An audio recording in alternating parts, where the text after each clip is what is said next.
Welcome to Chennai food. இன்னைக்கு நாம காராசேவ் எப்படி செய்யறதுன்னு பார்க்க போறோம். வாங்க பார்க்கலாம். வீடியோக்குள்ள போறதுக்கு முன்னாடி வீடியோக்கு கீழே இருக்கிற சப்ஸ்கிரைப் பட்டனை கிளிக் பண்ணி சப்ஸ்கிரைப் பண்ணுங்க. பக்கத்துல இருக்கிற பெல் பட்டனையும் கிளிக் பண்ணுங்க. நான் ஒவ்வொரு வீடியோ போடும் பொழுதும் உங்களுக்கு நோட்டிபிகேஷன் வரும்.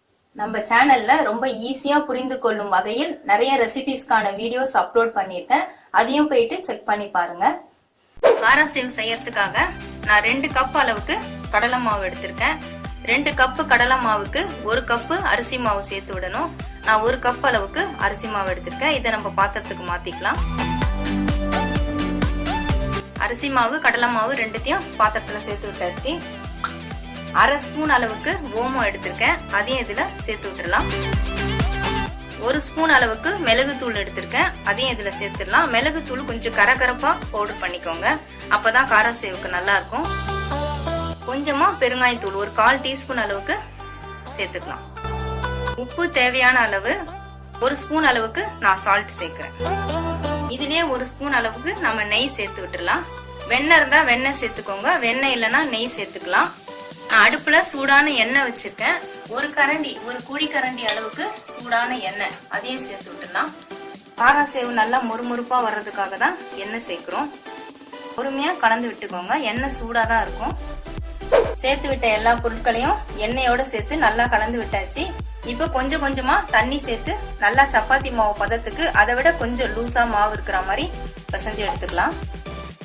தண்ணி திட்டமா சேர்த்து பாருங்க, சப்பாத்தி மாவு பதத்துக்கு பிசைஞ்சாச்சு. மாவு எல்லாத்தையும் ஒண்ணு சேர்த்து கையில ஒட்டாத அளவுக்கு கொஞ்சம் எண்ணெய் சேர்த்து பிசைஞ்சுக்கலாம். நான் 1 ஸ்பூன் அளவுக்கு எண்ணெய் எடுத்திருக்கேன்.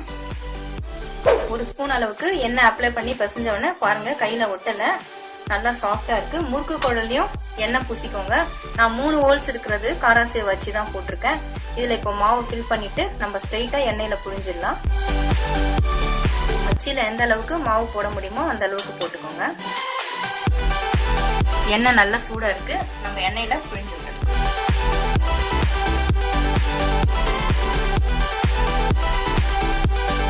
கொஞ்ச நேரம் வேகட்டும், அதுக்கப்புறமா நாம திருப்பி விடலாம்.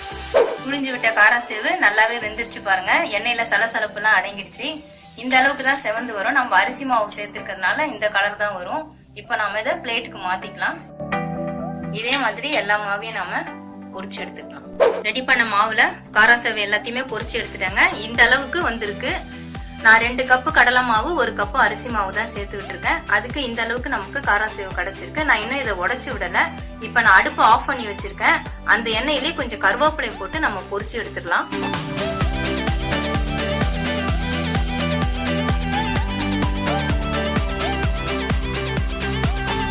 பொரிஞ்ச கருவேப்பிலை எல்லாத்தையும் நான் பிளேட்டுக்கு மாத்திட்டேன். ஏன்னா அடுப்பு ஆன்ல வச்சுட்டு நம்ம கருவேப்பிலையை பொரிச்சோம்னா கருவேப்பிலை எல்லாம் கருகிடும். அதுக்குதான் நம்ம அடுப்பை ஆஃப் பண்ணிட்டு கருவேப்பிலை பொரிக்கணும். இப்ப இந்த காராசேவ் எல்லாத்தையும் நாம உடைச்சு விட்டுக்கலாம். பாருங்க நல்லா முறுமுறுப்பா கிறிஸ்பியா இருக்கு. உடைச்சு விட்டுட்டு இந்த கருவேப்பிலையை நம்ம தூவி விட்டுறோம். காராசேவ் எல்லாத்தையும் உடைச்சு விட்டுட்டேங்க. பாருங்க நல்லா முறுமுறுப்பா இருக்கு. இதே மாதிரி நீங்களும் காராசேவ் செஞ்சு பாருங்க. இந்த தீபாவளியை ரொம்ப சந்தோஷமா கொண்டாடுங்க. இந்த காராசேவ் கூட நான் கருவேப்பிலையும் பொரிச்சு போட்டு கலந்து விட்டுருக்கேன். ரொம்பவே டேஸ்டா இருக்கும். நீங்களும் ட்ரை பண்ணி பாருங்க. முறுமுறுப்பான சுவையான காராசேவ் ரெடி. இதே மாதிரி தொடர்ந்து நான் நிறைய ரெசிபிஸ் உங்களுக்காக கொடுத்துட்டே இருப்பேன். சென்னை ஃபுட் சேனலை சப்ஸ்கிரைப் பண்ணுங்க. பக்கத்துல இருக்கிற பெல் பட்டனை கிளிக் பண்ணுங்க. நான் ஒவ்வொரு வீடியோ போடும் பொழுது உங்களுக்கு நோட்டிபிகேஷன் வரும். உங்க ஃப்ரெண்ட்ஸோட ஷேர் பண்ணுங்க. அவங்களையும் சப்ஸ்கிரைப் பண்ண சொல்லுங்க. நன்றி, வணக்கம். நம்ம சேனல்ல ரொம்ப ஈஸியா புரிந்து கொள்ளும் வகையில் நிறைய ரெசிபிஸ்க்கான வீடியோஸ் அப்லோட் பண்ணியிருக்கேன். அதையும் போயிட்டு செக் பண்ணி பாருங்க.